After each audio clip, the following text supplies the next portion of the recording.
Hello everyone, and thank you for tuning into my video on the 10 safety features that should be found on all petrol chainsaws.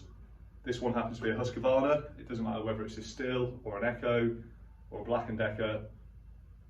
If it's a petrol power chainsaw, it should have these 10 safety features fitted. The first feature you're going to find is a combined handguard and chain brake. The chain brake operates to stop the chain moving. Once the chain brake's in, the chain can't move. That can be operated via when the chain's coming towards you, your hand will be operate the chain like that. We must always have two hands on the chainsaw properly when we use it to help the chain brake operate. Also protects our hands from any debris or anything that may fly up that way. The second safety feature would be the safety symbols and decals. On this one, it's on this part of the chainsaw. It's going to tell you things like your PPE, the manual, the kite mark it conforms to, and the decibels. Next one is a clearly marked on-off switch. It's embossed on here and it's showing me an arrow of which way to operate it. You should always be able to operate the off switch without taking your hands off. On this one, it's just a push down that cuts the engine off. The next safety feature is a throttle lock.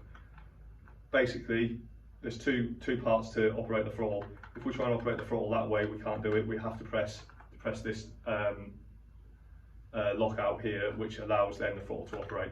So it's basically two hands. If I go in like this, I can't do it. Two-piece operation.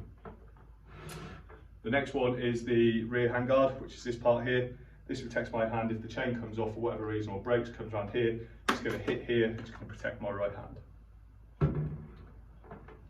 The next safety feature is the anti-vibration mounts.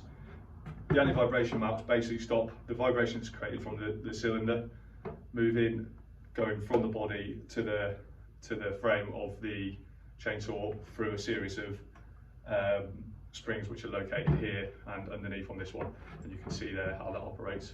It cuts down the risk of white finger. The next safety feature is the chain arrestor. The chain arrestor is this piece here. If the chain breaks, it will come round, and then the chain will get caught by the arrestor and hopefully bringing the chain up into this part here rather than coming from here and coming up and whipping around onto the body, potentially causing injury.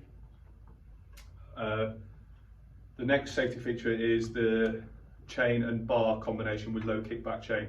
Every chainsaw must be used with the chain and bar that it's designed or is recommended for that particular chain. If we're not doing that, that can cause problems with the mechanisms, overheating and things breaking. The next safety feature is the chain bar cover or the scabbard. This should be in use whenever the chain is not being used or being transported. Number one, it's going to protect the chain, but number two, it's going to protect things that are around it from getting damaged by an extremely sharp chain. The final safety feature is the exhaust. The exhaust should be firing gases away from the operator. As you can see on this particular chainsaw, they actually come upwards towards me now, but then there's a little diverter which then diverts the gases this way. When the chain moves like this, it creates a little draft and that pulls the smoke away from the operator.